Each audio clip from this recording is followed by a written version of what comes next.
Hello friends, मैं हूँ श्वेता। आज हम पढ़ेंगे कहानी यही सच है का भाग दूसरा। हमने इससे पहले भाग एक पहला पढ़ा था जिसमें हमने बताया था कि जो दीपा है वो निशीत और संजय दोनों से प्यार करती है।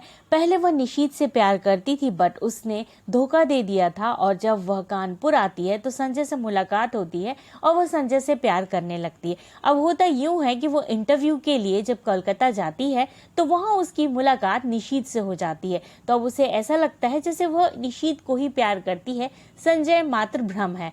अब वो इतनी ज्यादा द्वंद में फंस चुकी है कि वो समझ ही नहीं पा रही है कि वो निशीत से प्यार करती है या संजय से। तो आइए हम आगे की कहानी देखते हैं। मुझे ऐसी बातें सुनने की जरा सी आदत नहीं है। संजय न कभी मेरे कपड़ों पर ध्यान देता है न ऐसी बातें करता है, जबकि उसे पूरा अधिकार है और यह बिना अधिकार के ही ऐसे बातें कर रहा है। पर जाने क्या है कि मैं उस पर नाराज ही नहीं हो पाती, बल्कि एक पुलकमय सिहरन महसूस करती हूँ।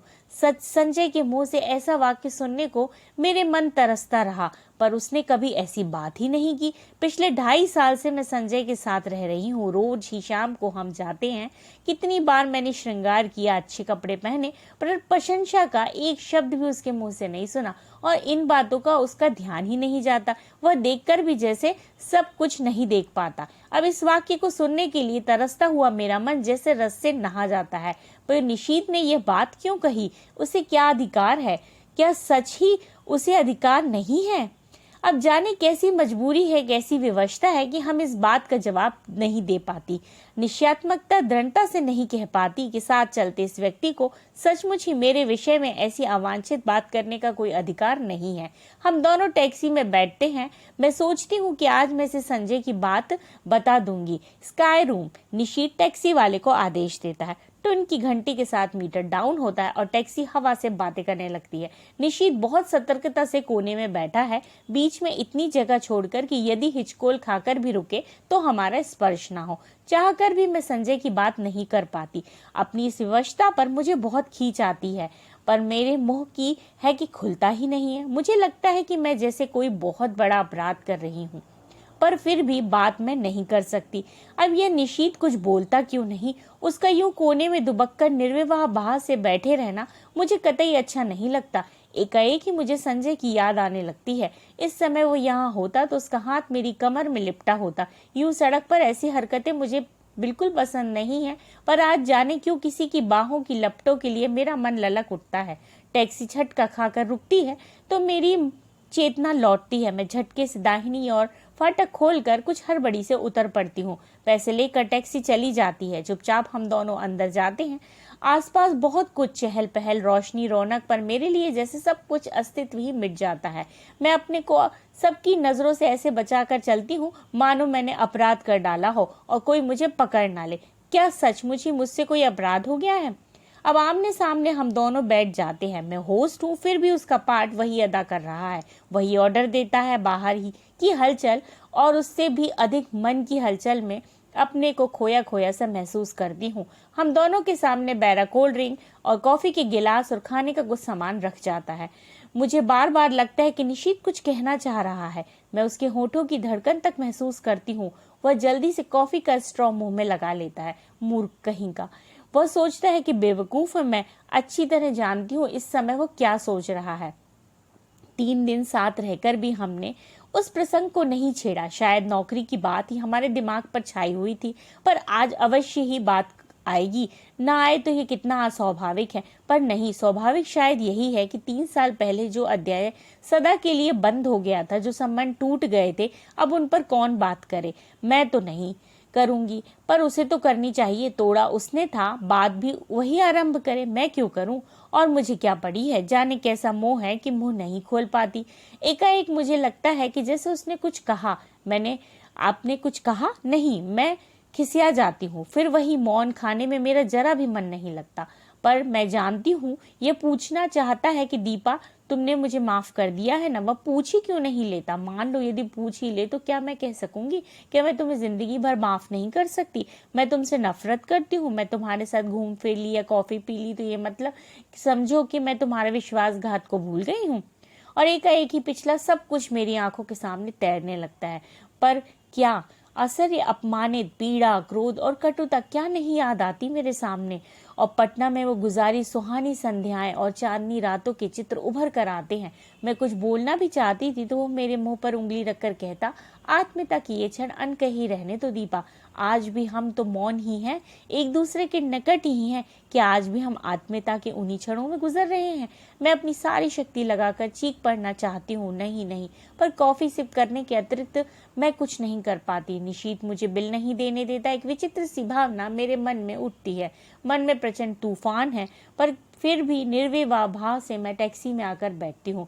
फिर वही मौन, वही दूरी, पर जाने क्या कि मुझे लगता है कि निशीत मेरे बहुत निकट आ गया है, बहुत ही निकट। बार बार मेरा मन करता है कि क्यों नहीं निशीत मेरा हाथ पकड़ लेता, क्यों नहीं कंधे पर हाथ रख देता। मैं जरा भी बुरा नहीं मानूंगी, जरा भी नहीं, पर वह कुछ भी नहीं करता। सोते समय रोज की तरह मैं आज भी संजय का ध्यान करते हुए ही सोना चाहती हूँ, पर निशीत की बार बार संजय की आकृति को हटाकर स्वयं आ खड़ा होता है। अपनी मजबूरी पर खींच खींच जाती हूँ। आज कितना अच्छा मौका था सारी बात बता देने पर मैं जाने कहाँ भटकी थी कि कुछ भी नहीं कह पाई। शाम को मुझे निशीत अपने साथ लेक ले गया। पानी के किनारे हम घास पर बैठ गए। कुछ दूर पर काफी भीड़ भाड़ और चहल पहल थी, पर हम यह स्थान अपेक्षाकृत शांत था। सामने लेक के पानी में छोटी छोटी लहरें उठ रही थी। अब तो तुम यहाँ आ जाओगी? मेरी ओर देखकर उसने कहा। हाँ, नौकरी के बाद क्या इरादा है? मैंने देखा उसकी आंखों में कुछ जानने को आतुरता फैलती जा रही है, शायद कुछ कहने की भी।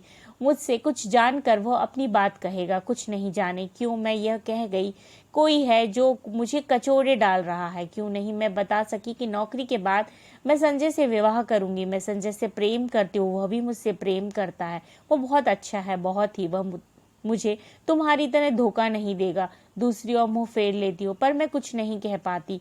अपनी इस बेबसी पर मेरी आंखें छलाछल जाती हैं। तुम्हारा यहाँ आने से मैं बहुत खुश हूँ। मेरी सांस जहाँ की तहाँ रुक जाती है, आगे के शब्द सुनने के लिए, पर शब्द नहीं आते। बड़े कातर, करुण, याचना भरी दृष्टि से मैं उसे देखती हूँ, मानो कह रही हूँ कि तुम कह क्यों नहीं देते निशीत कि आज भी तुम मुझे प्यार करते हो, तुम मुझे सदा अपने पास रखना चाहते हो।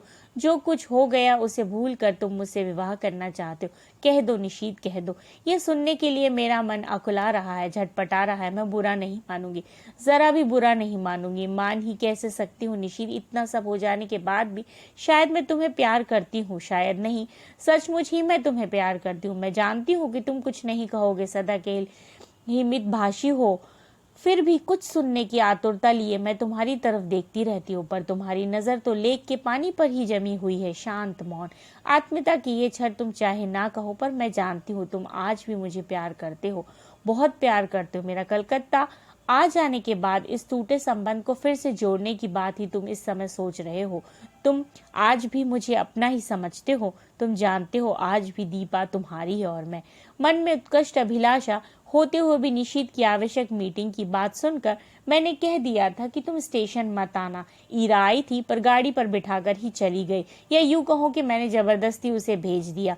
मैं जानती थी कि लाख मना करने पर भी निशीत आएगा, और विदा के उन अंतिम क्षणों में मैं उसके साथ अकेली ही रहना चाहती थी। मन में एक दबी सी आशा थी कि चलते समय ही शायद वह कुछ कह दे। गाड़ी चलने में बस 10 मिनट रह गए तो देखा वही व्यग्रता से डिब्बों में झांकता झांकता निशीत आ रहा है। मैं बाहर खड़ी हूँ, मैं दौड़कर उसके पास जाती हूँ। आप क्यों आए? पर मुझे उसका आना बहुत अच्छा लगता है। वो बहुत थका हुआ लग रहा है, शायद सारा दिन बहुत व्यस्त रहा और बहुत दौड़ता दौड़ता मुझे सी ऑफ करने के लिए यहाँ पहुंचा। मन करता था कि कुछ ऐसा करूँ जिससे इसकी सारी थकान दूर हो जाए, पर क्या करूँ। हम डिब्बे के पास आते हैं, जगह अच्छी मिल गई। वह अंदर झांकते हुए पूछता है, हाँ पानी वानी है, बिस्तर वगैरह फैला लिया है? मैं खींच पड़ती हूँ, वह शायद समझ जाता है, सो चुप हो जाता है। हम दोनों एक क्षण में को एक दूसरों की ओर देखते हैं। मैं उसकी आंखों में विचित्र सी छाए देखती हूँ, मानो कुछ और है जो उसके मन में घुट रहा है, उसे मथ रहा है। वह कह नहीं पा रहा है, वह क्यों नहीं कह देता। जैसे जैसे समय सरक रहा था मेरा मन किसी गहरे अवसाद में डूब रहा है। गाड़ी चलने में केवल 3 मिनट बाकी रह गए। एक बार फिर हमारी नजरें मिलती हैं। अब गाड़ी चलने वाली है। दरवाजे पर मैं खड़ी हूँ और नीचे प्लेटफॉर्म पर वो। जाकर पहुंचते ही खबर देना जैसे ही मुझे इधर का क्वेश्चन निश्चित रूप से मालूम होगा मैं सूचना दूंगा। अब मैं कुछ बोलती नहीं, बस उसे देखती रहती हूँ। सीटी, हरी झंडी, फिर सीटी। मेरी आंखें छलछला आती हैं। 7 कदम आगे बढ़ता है और मेरे हाथ पर धीरे से अपना हाथ रख देता है। मेरा रोम रोम सिहर उठता है। मन करता है कि चिल्ला पड़ूं। सब समझ गई निशीत, सब कुछ समझ गई। जो कुछ तुम इन 4 दिनों में नहीं कह पाए वह तुम्हारे क्षणिक स्पर्श ने कह दिया। विश्वास करो, यदि तुम मेरे हो तो मैं तुम्हारी हूँ, केवल तुम्हारी, एकमात्र तुम्हारी। पर मैं कुछ कह नहीं पाती, बस साथ चलते निशीत को देखती भर रहती हूँ। गाड़ी की गति पकड़ते ही वो हाथ को जरा सा दबाकर छोड़ देता है। आंसू भरी आंखों से मैं प्लेटफॉर्म को पीछे छोड़ती हुई देखती हूँ। सारी आकृतियां धुंधली सी दिखाई देती हैं। असंख्य हिलते हुए हाथों के भी निशीत के हाथ को, उस हाथ को जिसने मेरा हाथ पकड़ा था, ढूंढने का असफल सा प्रयास करती हूँ। गाड़ी प्लेटफॉर्म को पार कर जाती और दूर दूर तक कलकत्ता पीछे छूटता जाता है। मुझे लगता है ये दैत्यकार ट्रेन है जो मुझे अपने घर से कहीं दूर, बहुत दूर ले जा रही है, अनदेखी अनजानी राहों में गुमराह करने के लिए, भटकने के लिए। अब बोझिल मन से मैं अपने फैलाए हुए बिस्तर पर लेट जाती हूँ। आंखें बंद करते ही सबसे पहले मेरे सामने संजय का चित्र उभरता है। कानपुर जाकर मैं उसे क्या कहूंगी? इतने दिनों तक उसे छलती आई, अपने को छलती आई, पर अब नहीं। ये सारी बातें समझा दूंगी। कहूंगी संजय, जिस संबंध को टूटा हुआ जानकर मैं भूल चुकी थी, उसकी जड़ें हृदय की किन अतल गहराइयों में जमी हुई थी, इसका एहसास कलकत्ता में निशीत से मिलकर हुआ। याद आता है कि तुम निशीत को लेकर सदैव ही संदिग्ध रहते थे, पर तब मैं तुम्हें ईर्ष्यालु समझती थी। आज स्वीकार करती हूँ कि तुम जीते, मैं हारी। सच मानना संजय, 2.5 साल में स्वयं भ्रम में थी कि तुम्हें भी भ्रम में डाल रखा था, पर आज भ्रम के चलना के सारे ही जाल छिन्न भिन्न हो गए हैं। मैं आज भी निशीत को प्यार करती हूँ और ये जानने के बाद एक दिन भी तुम्हारे साथ और छल करने का दुशासन कैसे करूं? आज पहली बार मैंने अपने संबंधों का विश्लेषण किया है, तो जैसा सब कुछ स्पष्ट हो गया है। जब मेरे सामने सब कुछ स्पष्ट हो गया तो तुमसे कुछ भी नहीं छुपाऊंगी। तुम्हारे सामने मैं चाहूं तो भी झूठ नहीं बोल सकती। आज लग रहा है तुम्हारे प्रति मेरे मन में जो भी भावना है वो प्यार नहीं, केवल कृतज्ञता की है। तुमने मुझे उस समय सहारा दिया जब मेरे पिताजी और निशीत को खोकर मैं चूर चूर हो चुकी थी।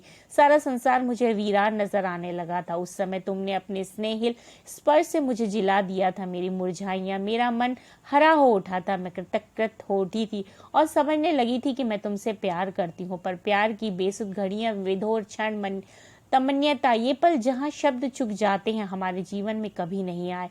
तुम ही बताओ, आए कभी? तुम्हारे असंख्य आलिंगनों और चुंबनों के बीच एक क्षण के लिए भी तो मैंने कभी तन मन की सुध बिसरा देने वाली पुलक या मादकता का अनुभव नहीं किया। सोचती हूँ निशीत के चले जाने के बाद मेरे जीवन में एक विराट शून्यता आ गई थी, एक खोखलापन आ गया था। तुमने उसकी पूर्ति की, तुम पूरक थे। मैं गलती से तुम्हें प्रियतम समझ बैठी। मुझे क्षमा कर दो संजय और लौट जाओ। तुम मुझे जैसी अनेक दीपाएं मिल जाएंगी जो सच में तुम प्रियतम की तरह प्यार करेंगी। आज एक बात अच्छी तरह जान गई हूँ कि प्रथम प्रेम ही प्रेम होता है, बाद में कि वह प्रेम तो अपने को भूलने का, भरमाने का प्रयास मात्र होता है। इसी तरह की असंख्य बातें मेरे दिमाग में आती हैं तो संजय से कहूंगी यह सब, लेकिन कहना तो होगा ही। उसके साथ अब एक दिन भी छल नहीं कर सकती। नहीं जानती कि यह सब सोचते सोचते मुझे कब नींद आ गई। लौटकर अपना कमरा खोलती हूँ तो देखती हूँ कि सब कुछ ज्यों का त्यों है, सिर्फ फूलदान के रजनीगंधा के फूल मुरझा गए हैं। कुछ जमीन पर इधर उधर ही बिखरे पड़े हुए हैं। जमीन पर पड़ा एक लिफाफा दिखाई देता है, संजय की लिखाई है। खोला तो छोटा सा पत्र था। दीपा, तुमने तो जाकर कोई सूचना ही नहीं दी। मैं आज ऑफिस के काम से कटक जा रहा हूँ, 5-6 दिन में लौट आऊंगा, तब तक तुम ही आ जाओगी। जानने को उत्सुक हूँ कि कलकत्ता में क्या हुआ। तुम्हारा संजय। एक लंबा निश्वास निकल जाता है। लगता है कि एक बड़ा बोझ हट गया। इस अवधि में अपने आप को अच्छी तरह से तैयार कर लूंगी। वह नहा धोकर सबसे पहले मैं निशीत को पत्र लिखती हूँ और उसकी उपस्थिति में जो हिचक मेरे होंठ बंद किए हुए थे दूर रहकर अब अपने आप की टूट जाती हैं और मैं स्पष्ट शब्दों में लिख देती हूँ कि चाहे उसने कुछ नहीं कहा फिर भी मैं सब कुछ समझ गई हूँ। साथ ही यह भी लिख देती हूँ कि मैं उसकी उस हरकत से बहुत दुखी थी, बहुत नाराज भी थी, पर उसे देखते ही जैसे सारा क्रोध बह गया। अपनत्व में क्रोध टिक भी कैसे पाता। लौटती हूँ तब से न जाने कैसी रंगीनी और मादकता मेरी आंखों के आगे छाई है। एक खूबसूरत से लिफाफे में उसे बंद करके मैं स्वयं पोस्ट करने जाती हूँ। रात में सोती हूँ, अनायास ही मेरी नजर सूने फूलदान पर जाती है। मैं करवट बदलकर सो जाती हूँ। आज निशीत को पत्र लिखे चौथा दिन है। मैं तो कल ही उसके पत्र की राह देख रही थी, पर आज भी दोनों डाके निकल गए। जाने कैसा सूना सूना अनमना अनमना सा लग रहा था सारा दिन। किसी भी तो काम में जी नहीं लगता, क्यों नहीं लौटता। डाक से भी उत्तर दे सकता था उसने। समझ में नहीं आता कैसे समय गुजारूं। मैं बाहर बालकनी में जाकर खड़ी हो जाती हूँ। एक ख्याल आता है कि पिछले 2.5 सालों से करीब इसी समय यहाँ खड़े होकर मैं संजय की प्रतीक्षा की करती थी। क्या आज मैं संजय की प्रतीक्षा कर रही हूँ या निशीथ के पत्र की प्रतीक्षा कर रही हूँ? शायद किसी की नहीं, क्योंकि जानती हूँ कि दोनों में से कोई भी नहीं आएगा। फिर निरुद्देश्य इसी कमरे में लौट पड़ती है। शाम का समय उससे घर में काटा नहीं जा रहा था, तो वह संजय के साथ रोज शाम को इस समय घूमने निकल जाती थी। घर में मानो उसका कमरे में दम घुट रहा था। वो अकेली सी अपने आप को सड़क पे ले आती है। सोचती है कहाँ जाऊं, लगता है मेरी राहें भटक गई हैं, मंजिलें खो गई हैं। स्वयं नहीं जानती आखिर मुझे जाना कहाँ है, फिर भी निर्दोष सी चलती रहती हूँ। आखिर थक मार के मटक कर मैं कमरे में लौट आती हूँ। कमरे में आते ही मेहता साहब की बच्ची तार का एक लिफाफा देती है। धड़कते दिल से मैं खोलती हूँ। ईरा का तार था। नियुक्ति हो गई हो, बधाई। इतनी बड़ी खुशखबरी पाकर भी जाने क्या है कि खुश नहीं हो पाती। यह खबर तो निशीथ भेजने वाला था। एक विचार मन में आता है कि क्या जो कुछ मैं सोच गई हूँ यह मेरा भ्रम ही था, मात्र मेरी कल्पना में, मेरा अनुमान नहीं। उस स्पर्श को मैं भ्रम कैसे मान लूं जिसने मेरा तन मन ही डुबो दिया, जिसके द्वारा उसके हृदय की एक एक परत मेरे सामने खुल गई थी। लेख पर बिताए उन मधुर क्षणों को कैसे भ्रम मान लूं जहां उसका मौन ही मुखरित होकर सब कुछ कह गया, आत्मीयता के अनकहे क्षण। तो फिर उसने पत्र क्यों नहीं लिखा? क्या उसका पत्र कल आएगा? क्या आज भी उसे ही हिचक रोके हुए है? तभी सामने की घड़ी टन टन कर 9 बजाती है। मैं उसे देखती हूँ, वह संजय की लाई हुई है। लगता है जैसे ये घड़ी घंटे सुना सुना कर मुझे संजय की याद दिला रही है। अपनी चेतना के इन बिखरे सूत्रों को समेट कर मैं फिर पढ़ने का प्रयास करती हूँ, पर पढ़ नहीं पाती। हार कर मैं पलंग पर लेट जाती हूँ। सामने के फूलदान का सूनापन मेरे मन को सूनेपन को और अधिक बढ़ा देता है। मैं कसकर आंखें मूंद लेती हूँ। एक बार फिर मेरी आंखों के आगे लेक का स्वच्छ नीला जल उभर आता है, जिसमें छोटी छोटी लहरें उठ रही हैं, और उस जल की ओर देखते हुए निशीथ की आकृति उभर कर आती है। आखिर आज निशीथ का पत्र आ ही गया। धड़कते दिल से मैंने उसे खोला। इतना छोटा पत्र। प्रिय दीपा, तुम अच्छी तरह पहुंच गई, यह जानकर प्रसन्नता हुई। तुम्हारी अपनी नियुक्ति का तार तो मिल ही गया होगा। मैंने कल ही ईरा जी को फोन करके सूचना दे दी थी और उन्होंने बताया था कि वे तार दे देंगी। ऑफिस की ओर से भी सूचना मिल जाएगी। अब इस सफलता के लिए मेरी ओर से हार्दिक बधाई स्वीकार करना। सच मैं बहुत खुश हूँ कि तुम्हें ये काम मिल गया। मेहनत सफल हो गई। शेष फिर सुवेक्षु निशीथ। बस धीरे धीरे पत्र के सारे शब्द आंखों के आगे लुप्त हो जाते हैं। रह जाता है केवल शेष फिर। तो अभी उसे के पास कुछ लिखने को शेष है। क्यों नहीं लिख दिया उसने अभी? क्या लिखेगा वह? दीपा। मैं मुड़कर दरवाजे की तरफ देखती हूँ तो रजनीगंधा के ढेर सारे फूल लिए मुस्कुराता हुआ संजय खड़ा है। एक क्षण में संज्ञा शून्य सी उसे इस तरह देखती हूँ मानो पहचानने की कोशिश कर रही हूँ। वह आगे बढ़ता है तो मेरी खोई हुई चेतना लौटती है और विक्षिप्त सी दौड़ कर मैं उससे लिपट जाती हूँ। क्या हो गया तुम्हें? पागल हो गई हो क्या? तुम कहाँ चले गए थे संजय? और मेरा स्वर टूट जाता है। अनायास ही आंखों से आंसू बहने चलते हैं। क्या हो गया? कलकत्ता का काम नहीं मिल क्या? मारो भी गोली काम को। तुम इतनी परेशान क्यों हो रही हो उसके लिए? पर मुझसे नहीं बोला जाता। बस मेरी बाहों की जकड़ उसे कसती जाती है। रजनीगंधा की महक धीरे धीरे मेरे तन मन पर छा जाती हैं। तभी मैं अपने गाल पर संजय के अंदरों का स्पर्श महसूस करती हूँ और मुझे लगता है कि यह स्पर्श, यह सुख, यह क्षण ही सत्य है और वह सब झूठ था, मिथ्या था, भ्रम था और हम दोनों एक दूसरे के आलिंगों में बंधे रहते हैं। धन्यवाद। ये कहानी कैसी लगी आपको बताइएगा, लाइक ज़रूर करिएगा और सब्सक्राइब ज़रूर करिएगा। धन्यवाद।